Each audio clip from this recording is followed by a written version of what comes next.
Welcome to the Champion Mindset Collective podcast. I'm your host, Anthony Dahya, and in this show, we will explore the power of the mind and how it shapes our lives. Today's topic is about confidence and self-esteem. So let's start with confidence. What is confidence? Well, it's a belief that a person has about themselves and their abilities and their ideas.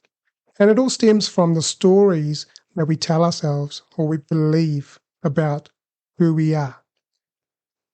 And some of that is programmed by our family, our society, the people that we hang out with, our friends, our peers.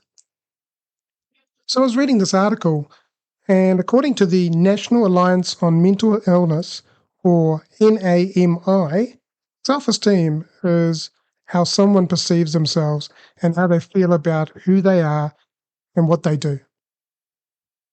So the article says that a person with high levels of self-esteem will feel positively about themselves and recognize their good qualities.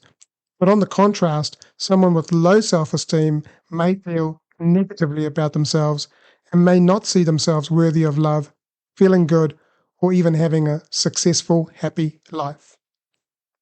And I think back to when I was 15 years old. I was told I was useless, I'd never amount to anything. And that really deeply, really affected me. And it was a tough time. I think for about 3 years, there was a period of time where I was so down and almost depressed that I literally wanted to just kill myself. I took this last bottle and tried to cut my wrists. And obviously I wasn't successful, but it really affected me. And, it made me feel like I wasn't good enough, I wasn't worthy, I wasn't loved. And it kind of partly goes back to my childhood. See, when I was 5 years old, my parents split up. I got sent to India to a boarding school, which was an ashram. And it was literally cross between army and prison camp. And I didn't see my mum until I was 21. I saw my father maybe once a year, once every couple of years. So it really left me in a space thinking, I'm not good enough, no one loves me. And I made this story up in my mind. And that then created that belief that no one loved me, no one cares about me, and I'm useless and I'd never amount to anything. So how we think about ourselves, what stories we tell ourselves, those stories create beliefs in our mind. And then based on those beliefs, we create habits and we create narratives about what plays out in our lives in the future. And you see these stories that we tell ourselves, well, if you think about it, they're not really real because it's our perception of what's going on. And so we make up these stories and they give it meaning when there is no meaning to it. Things have happened in our lives and we give it meaning that this is what's going on and this is what's happening. And then what happens is we ruminate over that over and over and over again, and we tell ourselves until we believe that this is what's happened. And, for me, for years, I believed that no one cared about me. My mum didn't love me and my dad didn't love me. But it wasn't true. They did love me. It's just circumstances. It's just situations, things that happened. And unfortunately, I made up these stories. So one of the reasons we make up these stories is because we seek validation from other people. We want other people to love us first before we love ourselves. And that's always going to be a disaster because we should love ourselves first, and then others will love us for who we are. See, what we reflect out is what we draw back. So if you're reflecting negative vibes about yourself, you're speaking negatively about yourself, then that's likely what's going to come back to you. So my encouragement to you is believe in yourself. Believe that you are loved. Believe that you are worthy. And believe that you are capable of doing amazing things. You were created for greatness. And you weren't here made, or you weren't created, or you're not on this earth by chance or by mistake. You're here for a purpose. Each one of us has a purpose in life, and together we fulfill that purpose in this world. So let's explore some of the signs of people with low self-esteem and low self-confidence. So they may be critical about themselves. They may not believe that they have positive qualities. They may feel inferior to their peers or their family. They use negative words. They have negative self-talk about themselves. They don't take credit for things that they've achieved. They blame themselves, and when things go wrong, when there's other factors that may be contributing to that, and they're not in control. And also, they don't take compliments very well. Low confidence, they feel self-doubt, they become passive or submissive behavior, people pleasers, difficulty trusting other people, feeling inferior, and then also becoming overly sensitive to criticism. I've been there before in my past, and also feeling unloved.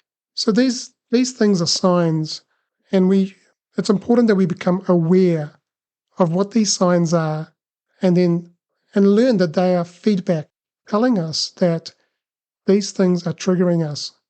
What we should do is really sit with it and acknowledge that we're feeling the way that we're feeling, and say it's okay to feel this way, and learn to regulate your thoughts and your emotions. See, it's not just all about mindset or positive talk. It's also about connecting to your body and really understanding what is going on in your body. Where are you feeling that discomfort? And then giving yourself permission to say it's okay to feel this way. And then becoming comfortable with that discomfort. This year, I went through exactly that.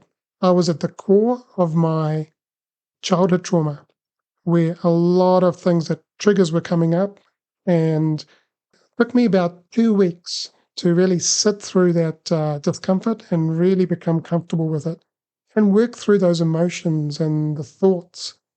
And once I did that, I became comfortable and I was okay. Now, it doesn't mean that all that stuff's going to go away and it's never going to come back. It will come back, but at least you have the tools to be able to be aware of it and then to be able to self-regulate. Now, there's going to be a number of factors that are going to contribute to your self-confidence that will affect, and they may be things like results at school, could be what you see on social media or in the media, your belief about yourself or your self-appearance, the level of support that you get from people around you, your skills or your achievements. Perfectionism is a big one. So all of these things, and there's so many more. But the main thing is being aware of these things, that these are things that are going to trigger you in your self-esteem and confidence. So how can we improve self-esteem and confidence? Well, firstly, we can be kind to ourselves. We can challenge the unkind thoughts, the thoughts that are negative, and turn them into positive self-talk. And speak as if we're speaking to someone that we really love. We can also avoid comparing ourselves with other people. The influences of social media can also play a big part on how we think about ourselves. Something that I like to do and has worked for me is affirmations, positive affirmations on a daily basis, and giving gratitude for what we are grateful for really helps build that positive self-talk. The other thing to remember is that mistakes are not bad things. And it's okay to make mistakes, because that's how we learn. When we were little, there was things that we couldn't do. We weren't born perfect. We weren't born with all the abilities to be able to do everything that we are doing today. So we're going to give ourselves a bit of credit and go, well, that's okay. I've made a mistake. I can learn from this. And remember, as they say, failure is only feedback. So take that feedback and apply it and see how you can be better at what you do. Something else you can do is practicing self-care. So looking after yourself and making sure that your physical health and your mental health is taken care of. Doing things like getting to bed early, getting a really good night's sleep, eating a balanced diet. Remember, what you put into your body is what you're going to get out in terms of energy and performance. Also, taking part in physical activity. I like to get up every morning, walk down to the beach, and do at least a 5K walk for at least an hour. And it sets me up for the rest of my day. The other day, I was watching this video on Facebook, and it was Arnold Schwarzenegger talking about his routine, which he's obviously been practicing for a very long time. And what he was talking about was that he doesn't think when he gets up in the morning whether he wants to do the exercise or he wants to go for a cycle, but he just does it. And just like that Nike saying, just do it. Remember, when you use energy, you create more energy. When you don't use energy and you're sitting idle, you're actually depleting that energy. So it's important. Keep moving. Mind, body, and soul. The other way to boost your self-esteem and self-confidence is by making sure that you're spending time with people who are positive. You see, whatever you feed your brain, whatever you think about is what you become. And if you've got negative thoughts whirling around in your brain, then that is what is going to happen. You're going to become a negative person. You're going to draw that negativity towards you. Remember, what we reflect out to the universe, what we reflect out is exactly what we bring back to ourselves.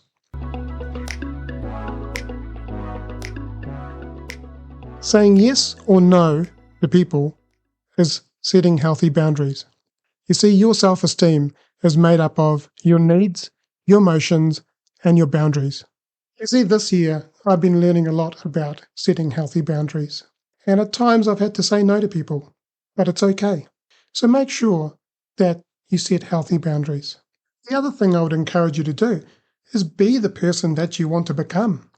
If you want to be a positive, confident person, then start practicing that and becoming the person that you want to become.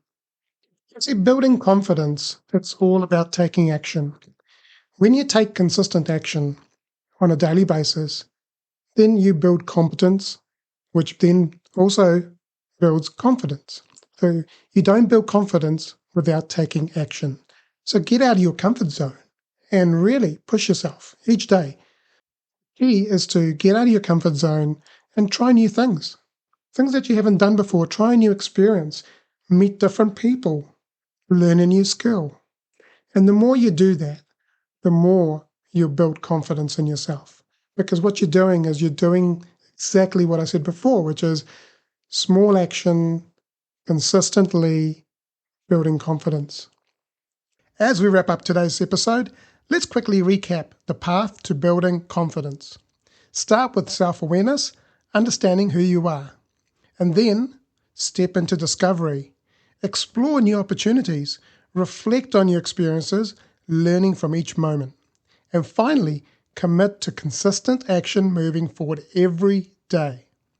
Remember, every step on this journey enhances your confidence, and you're not walking alone. So hit that follow button or subscribe button and stay updated with the podcasts. If you're looking to be a part of an empowering community, join the Champion Mindset Collective on Facebook. It's a space where amazing people just like you support each other's growth journey. And if you're ready to take your journey to the next level, reach out to me for a personalized Wheel of Life assessment and a goal-setting session. Together, we can build a roadmap for your success. Until next time, keep championing on your life with confidence.